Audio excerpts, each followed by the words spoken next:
Everyone here knows who's the expert.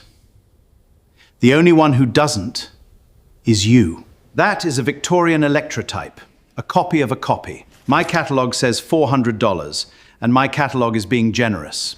Then you will not mind if I look at it.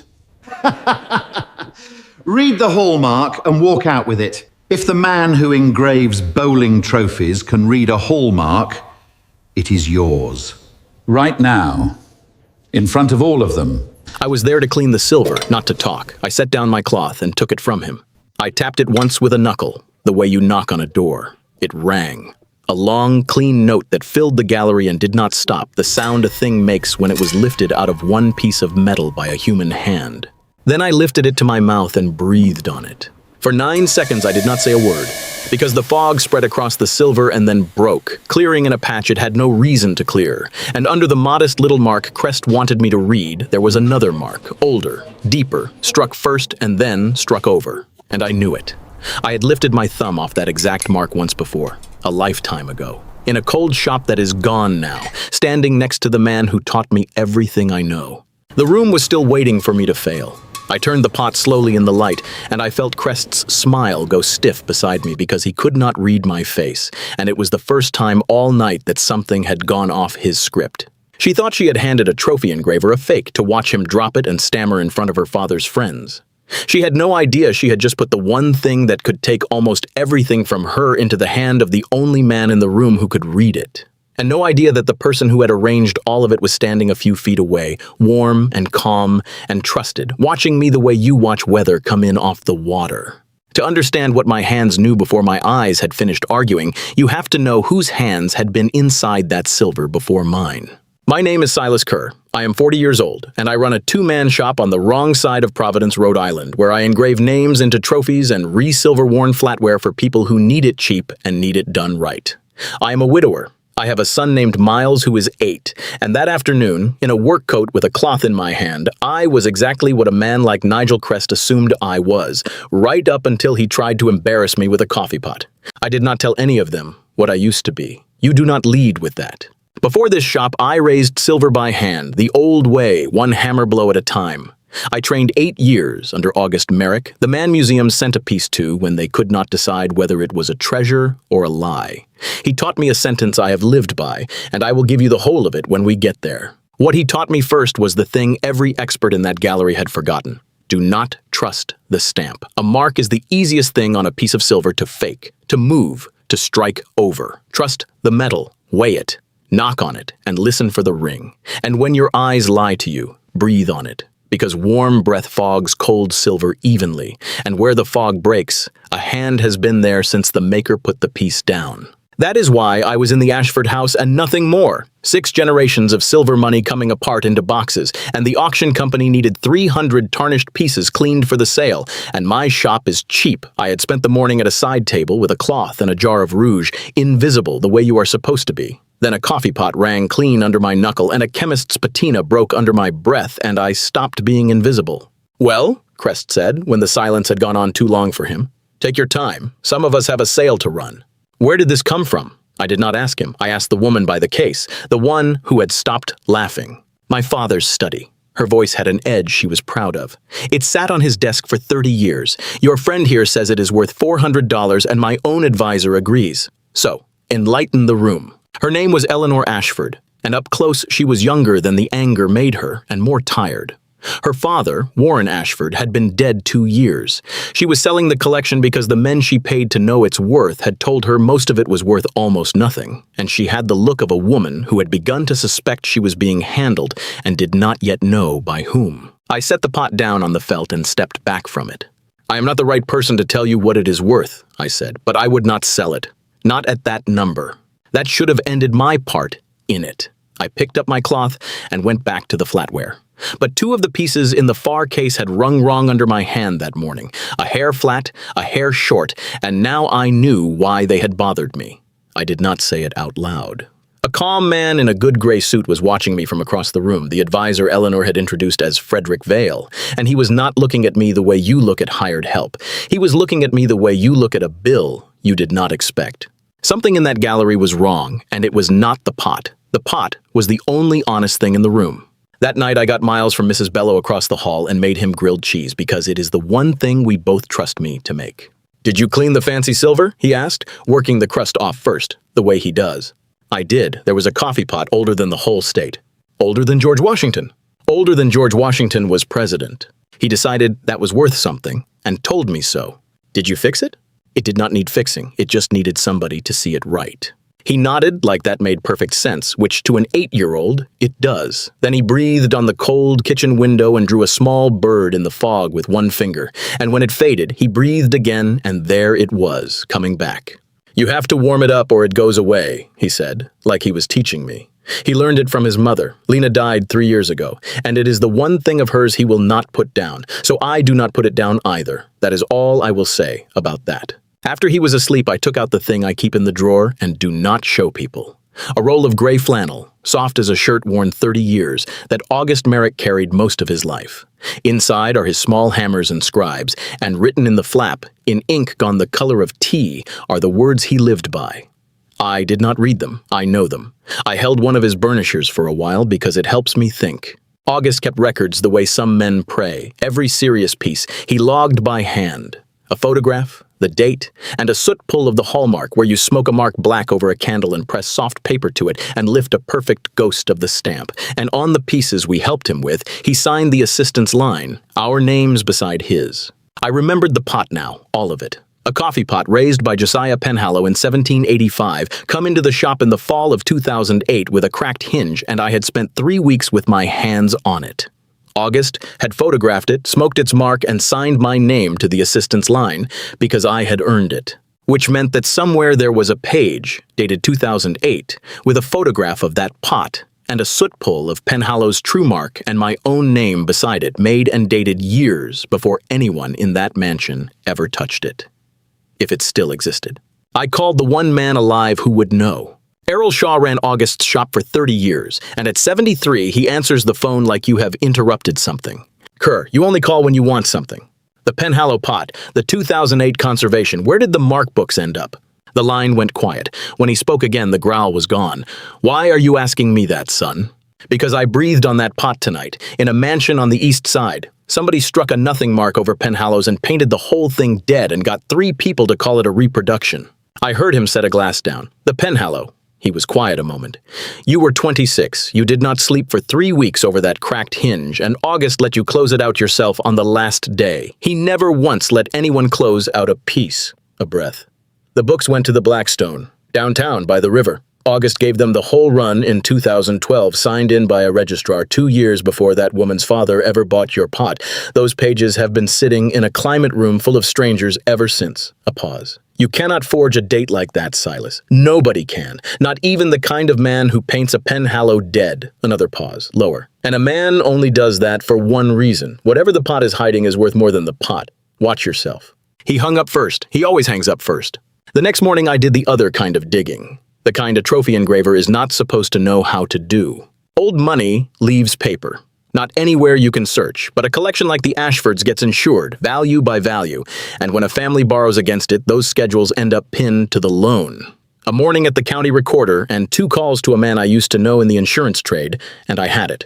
Warren Ashford had insured the Penhallow pot in 2016, the year he bought it, for $620,000. Nobody insures a $400 copy for $620,000. Warren Ashford had known exactly what he owned, and within a year of his death, his own estate had recorded the same pot as a reproduction. One pot, marked down to nothing, but a man who paints one Penhallow dead does not stop at one. And I kept coming back to those 2 pieces in the far case that had rung flat under my hand. I needed to get back into that house. By tomorrow, I would be standing between a grieving woman and the man who had been quietly emptying her father's house for 2 years. I just did not know his name yet. I went back the next day to document the pot before anyone touched it again. A young woman was waiting in the receiving room, plain cardigan, clipboard held like a shield, who said she was Tessa Blaine and logged the collection and had been told to give me access and otherwise stay out of my way. "You can stay," I said. "You might want to see this." I set up a raking lamp and showed her, one thing at a time. The weight, the ring. Then I breathed on the underside and let her watch the fog break and the deeper mark rise under the shallow one. 2 marks, she whispered, one on top of the other. Struck over, on purpose. I moved the lamp low across the belly so the light raked sideways. And this color is wrong. Old tarnish eats into the metal, uneven over years. This sits on top thin and even. Somebody painted this pot old. She was quiet a moment. Then she looked at the door to the main house and dropped her voice and told me the thing that turned a hunch into a case. It left once. In everything I have logged, this pot left this house exactly one time. Mr. Vale took it himself on a Tuesday, said it was going out for cleaning. He told me not to enter it in the movement log. Her hands were tight on the clipboard. Every object in this house has a paper trail 30 years deep. This one has a hole in it, 1 week, and when it came back it weighed more than its own tag said, and it was the wrong color, and I have wanted to tell somebody that for a year, and nobody ever asked me the right question. You just answered it, I said. Then I walked out into the gallery, to the far case, and lifted one of the 2 pieces that had bothered me the day before. A tankard, bright as a mirror. I knocked on it with a knuckle. It did not ring. It gave a short, dead knock, like a fist on a hollow door. I turned it over and ran my thumb along the underside of the base, slow. And there it was, a fine ridge you would never see and could only feel. A seam, running where no seam belongs. This one was grown, not raised, I said. Tessa had followed me out. A copy made in a bath, the real one is already gone. I set it back and looked at the whole case, row after gleaming row of it behind the glass. How many of these does anyone in this house ever pick up? Almost none, she said quietly. They dust the glass, not the silver.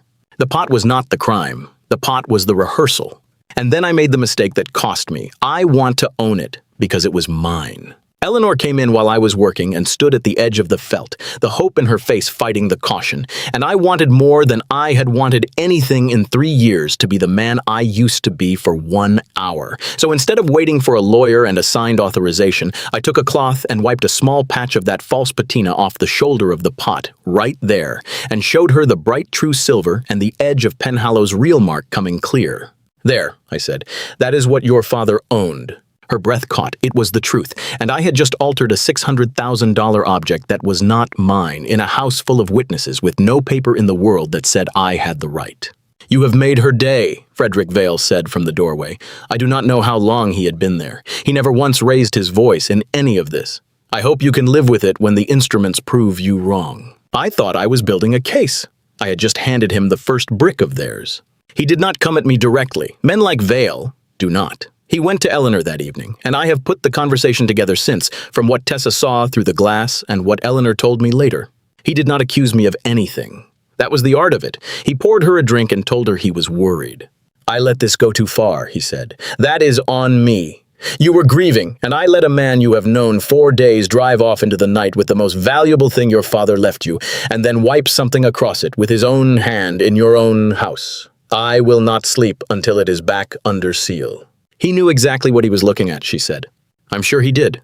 A pause, just long enough. Did he tell you what happened to him? No, he would not have. And then gently with sorrow, he told her. Years ago, a famous auction, a man named Silas Kerr, who stood up and loudly cried forgery, made a scene and left the trade under a cloud. A man who lost everything crying fraud once, Vale said, can be very eager to cry it again, especially for a grieving woman with money, especially if it makes him someone again for a night. Every word of it was shaped like the truth. I did lose the trade. I did stand up once and call a celebrated piece a forgery. I was right. And it did not matter, because the men whose word moved that market, Vale's own circle, had closed over me like water. He knew all of it. He was betting Eleanor did not.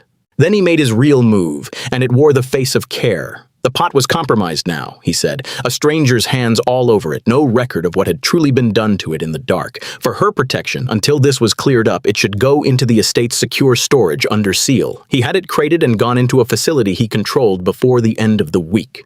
I found out when I called the house. Tessa answered, and the silence before she spoke told me most of it.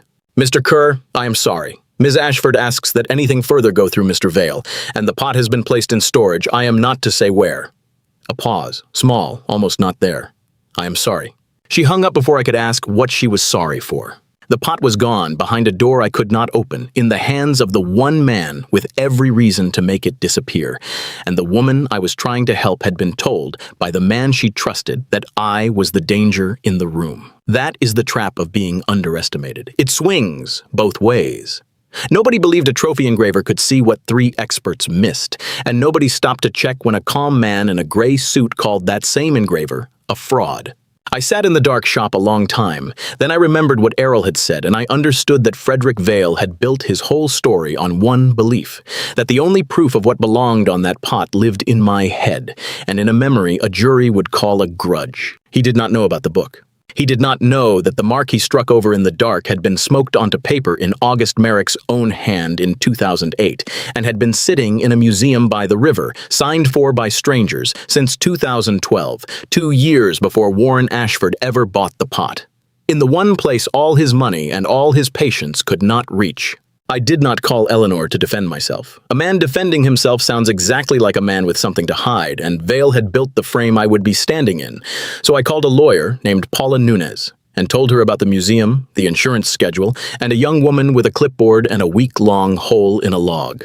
Paula does not waste words. Then it stops being your word against his, she said. It becomes a date against a man. Dates do not get grudges, but Silas, hear me. He has 22 years of her trust, and you have 4 days and a soot pull she has never heard of. Evidence does not win a room like that. The person does. So we do not mail her a document. We put you in a chair across from her, and we make her win it herself. The next morning I went to the Blackstone myself because I needed to see it with my own eyes before I asked anyone to bet on it.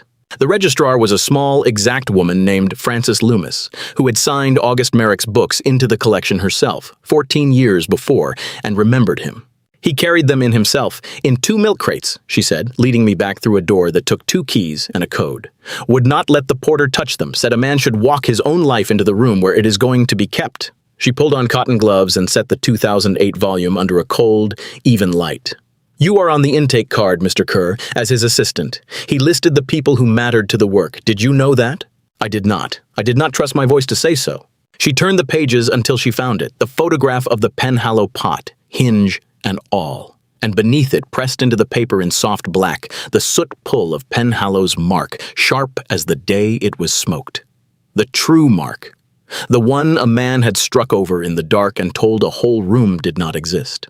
The date on this page is 2008, Frances said. The date on my intake card is 2012. Both are in ink, both are witnessed. Neither one can be moved. She looked at me over her glasses. Whoever you are fighting, they are fighting these 2 dates, and dates do not lose. She made me a certified copy, stamped and signed, and logged that too.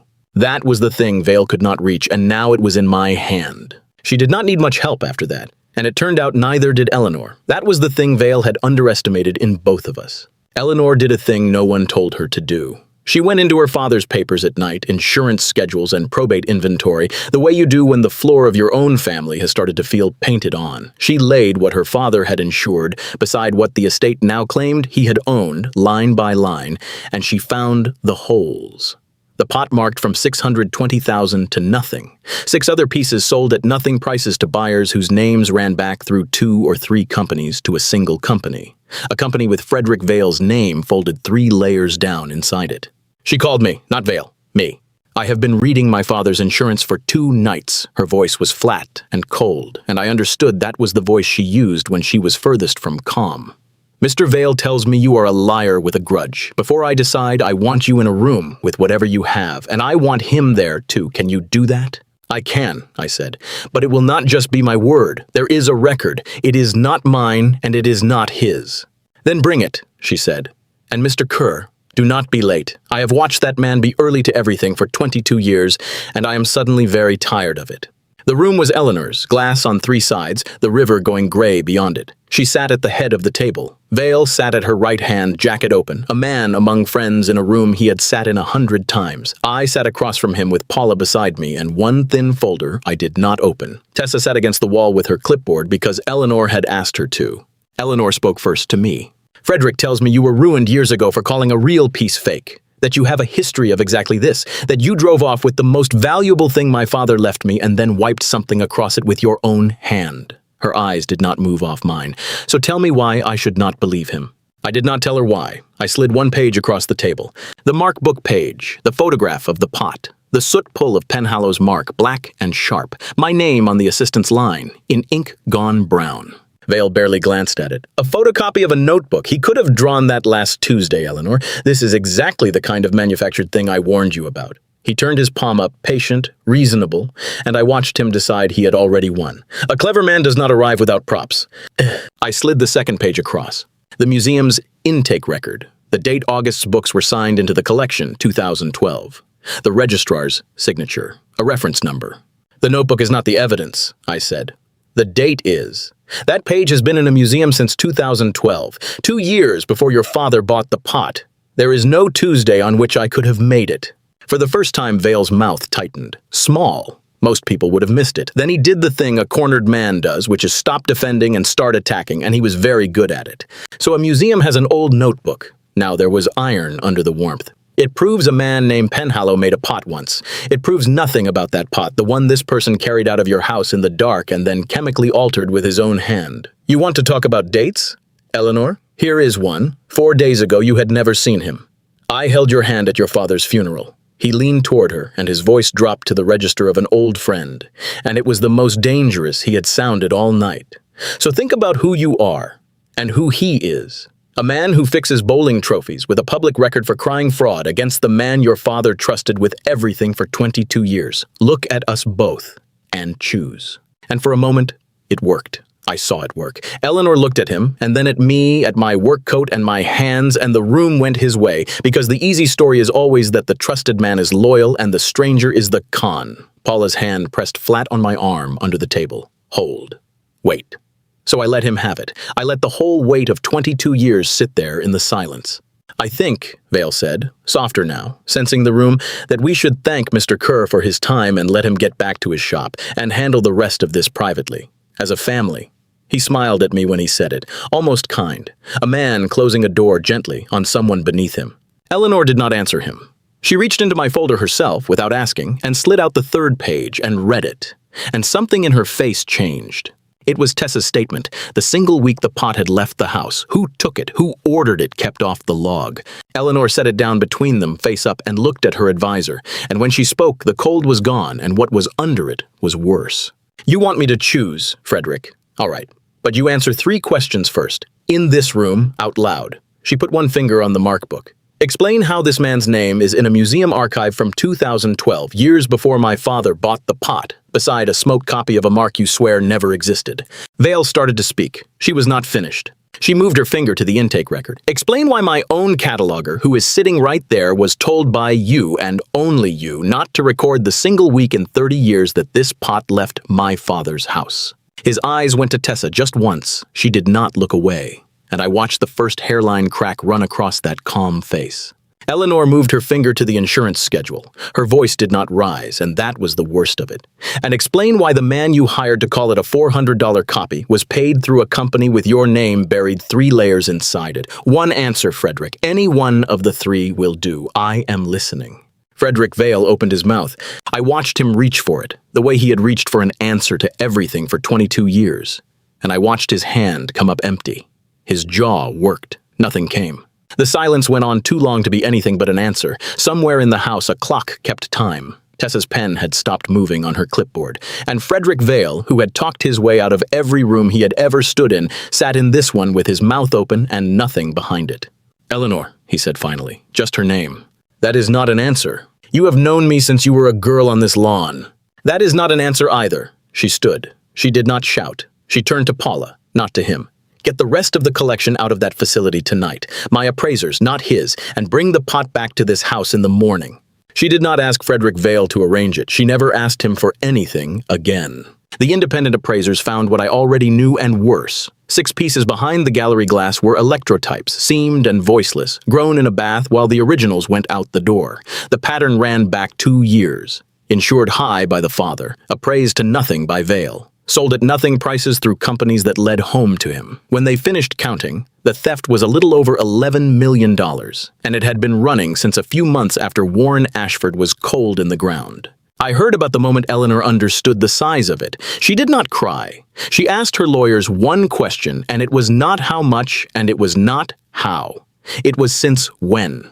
And when they told her since when, she stopped being a woman who had been robbed and became a woman who had been lied to by the last man her father trusted. Those are not the same wound. They told her she could keep it quiet, keep it civil, keep the name out of the papers. She said no. She wanted it referred out. And a man who feels the floor going comes looking for the last loose thread. Then the package came. It was addressed to my son. Not to me. to Miles Kerr in a careful hand, no return address, dropped at the shop by a courier paid in cash. Inside was a child's silver cup, old and real, the kind you give a baby at a christening, the kind meant to carry a name for 100 years. And on the front, where a name should have been, there was a bright blank oval. Someone had polished the name off, freshly, the same way he had polished a mark off a pot. He had erased a child, clean, to show me he could. And a card, unsigned, in that same careful hand. It said, "For the young man who breathes on the big window at the community center every afternoon and draws a little bird, then wipes it away before you arrive, so you have never once seen it. He has a good eye. He should be more careful who is watching. From a friend." I read it standing in the doorway, and the shop went very quiet, and a bus sighed at the corner and pulled away. Then I understood what afternoon it was, and where Miles was right now, and I stopped thinking at all. I do not remember the drive to the community center. I remember the door and the big window, and my heart going like a fist on a table, and the half-second where I could not find him in the room. Then I saw him. On the bench by the glass, breathing on it, drawing his little bird, wiping it away, drawing it again, safe. 8 years old, and with no idea a man had stood close enough to learn the shape of the one thing he keeps for himself. I waited in the doorway until my hands were steady, and I did not let him see my face until they were. He had watched Miles for days. He knew the bird. He knew my son rubbed it out before I came, which meant he had stood there more than once and watched Miles do a private thing the boy had never even shown me. And he had sent me a cup with a child's name erased off the front of it. That night, I set the cup on the bench next to the flannel roll, gently, because I did not trust my hands. I have big hands and a long memory, and one thing left in the world I cannot afford to lose. And in that moment, I could feel every ounce of all three. I picked the roll up without deciding to. I did not open it, and for about an hour, the message worked exactly as he built it to. I thought about a courtroom and the word grudge, and how easily a man like Vale could stretch a timeline. I thought, I can misremember the dates now. I can be hard to reach. Eleanor has her appraisers. Nothing is worth Miles. Nothing. Then Miles came out of the back room with a curl of copper in his hand, and looked at me and knew the way he always knows. "Is it the silver thing?" he asked. "The one that is making you scared?" I do not lie to him. He would read it off me anyway. "A man does not want me to tell the truth about it," I said, and he found a way to make me feel like I should not. Miles thought about it with his whole face. Then he breathed on the cold window over the bench and drew his little bird in the fog and let it fade, and breathed again, and there it was. "You told me the truth is still there even when you cannot see it," he said. "You just have to warm it up and make it show." He wiped the glass with his sleeve. "Done," decided. "So make it show, Dad." I did not go quiet. I did the opposite. I took the card, the courier receipt, and the cup with the erased name, and I called a detective named Hank Mercer, and I told him exactly what the card said. Which window, which bench, which bird, which child. Because a man can call me a fraud in a glass room and I will wait him out all year. But the day he stood near my son and learned the shape of a bird my boy hides even from me, Frederick Vale stopped being a question of money and became something the law has a much shorter fuse for. Mercer had a boy of his own. There are things a certain kind of man cannot unhear. It went into the file as intimidation of a witness, which raised Vale's exposure enormously. And inside a week, his lawyers were talking about a resolution. He pleaded that spring. Wire fraud and tampering with a witness. Federal, because the sales crossed state lines. Restitution of a little over $11 million. Barred for life from the trade, the boards, the appraisals, every quiet room where he had done his work, which for a man like that is the sentence that lands. Nigel Crest, whose fee for certifying the Potta copy had been paid through Vale's shell, lost his post and gave a long, careful statement to keep himself out of a cell. I gave a statement at the sentencing. When the judge named the cup sent to my son as her reason for going to the top of the range, Vale looked at the table. A man who spent his whole life reading rooms, and at the end he could not lift his eyes to read the one he had made. The real pieces came home, pulled back one at a time out of the hands they had been sold into. The electrotypes went into a box.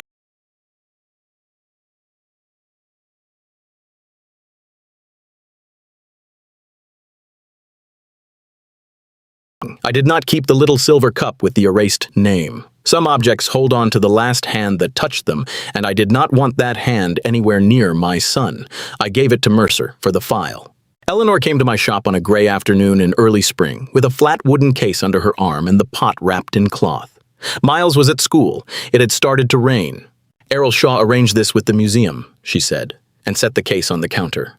Inside was August Merrick's Mark book, the 2008 volume, the original. She had brought me the actual thing. I opened it to the Penhallow page. My name on the assistant's line, careful and a little too neat, the writing of a young man who wanted an old man to be proud of him and did not know how to ask. And under my name, in August's hand, a note I had never seen, because assistants do not read the master's private notes, and by the time this book left his shop, I was already gone. He had written that the boy had the hands, which you cannot teach, and the ear for the ring, which most men never get. That the only thing left in question was patience, the last of the three to arrive, and the hardest, and that he had watched the boy long enough that fall to decide he was going to believe he would get there. I read it twice. Then I closed the book because a man does not get to keep reading a thing like that with someone standing in the room. "What does it say?" Eleanor asked, from the door. "It says he thought I might turn out all right." "Did you?" I thought about it honestly, because she had asked it honestly. "My son will tell me when he is old enough to judge. I am waiting on his verdict." She nodded, like that was a better answer than the easy one. Then she unwrapped the pot and set it between us, bright and true. Penhallow's mark clean on the underside where the false one had been lifted away. "The sale is next month. This will be the piece everyone talks about." She looked at me. "So I am going to do what that man did in my father's gallery, except the way it should have been done. Read the hallmark and walk out with it. I mean it. It is yours. No one in this city would say a word." I looked at the pot. Then I breathed on it one last time and read the mark out loud to her the way August taught me to read a mark to a room. Josiah Penhallow, 1785, raised by hand in a shop gone 200 years. Then I wrapped it back up and slid it across the counter to her. "It belongs with your father," I said. "He kept it on his desk for 30 years because he knew what it was. Let him keep being right. Sell it under Penhallow's name at Penhallow's worth and put what it brings toward whatever he cared about. That is what I would walk out with if I were you." She looked at the pot and then at me, and something that had been clenched in her face for 2 years came loose. "He would have liked you," she said.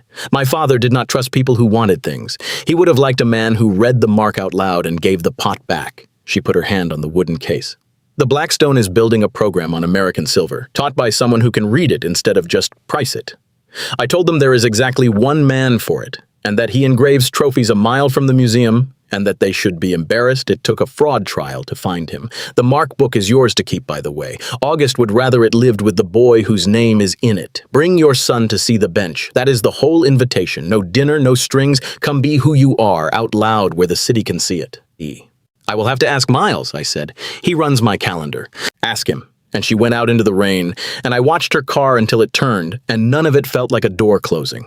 That night, after Miles was asleep, I opened the flannel roll all the way for the first time in years, and I read the words August Merrick wrote inside the flap, the words I told you I would give you when we got there. "The stamp can lie, the metal cannot." He taught it to me first as a trick of the trade. Do not trust the mark, trust the metal, and breathe on it, and let it show you the truth. Then a room full of people who outranked me taught me the rest of it, which is that a man is not the stamp the world strikes onto him. They struck fraud onto me once, and it stuck for years, and the metal underneath was the same the whole time. It only took a breath, and a museum, and a boy at a workbench to make it show. In the morning I put the roll on the kitchen table where he would find it, open, the words showing in the flap. He came out in his socks and read them first, moving his lips. "Is this from the man who taught you?" "It is." He leaned down and breathed on the cold blade of a scribe and watched the fog bloom and fade and bloom again and grinned. "Marks lie," he said, getting it a little wrong, which is the only way anyone ever gets it right. "Metal does not." "Close enough," I said. "You have a while to work on it. I will give him the roll for good when he is older, when he can sit still and hear the whole of it. And I will let him decide for himself what the words mean, because that is the only way anyone learns them. So here is my question for you, and I read every comment. A rich man's expert handed me a masterpiece and called it garbage, to watch a blue-collar nobody fail in front of people who had already decided what he was. I could have set it down, finished the flatware, and gone home to my quiet life, and never been called a liar with a grudge again. No one would have blamed me. Would you have breathed on it anyway? Tell me the truth, not the answer that sounds brave, the real one, because they can strike whatever they want onto a man, but the metal underneath never once learned how to lie.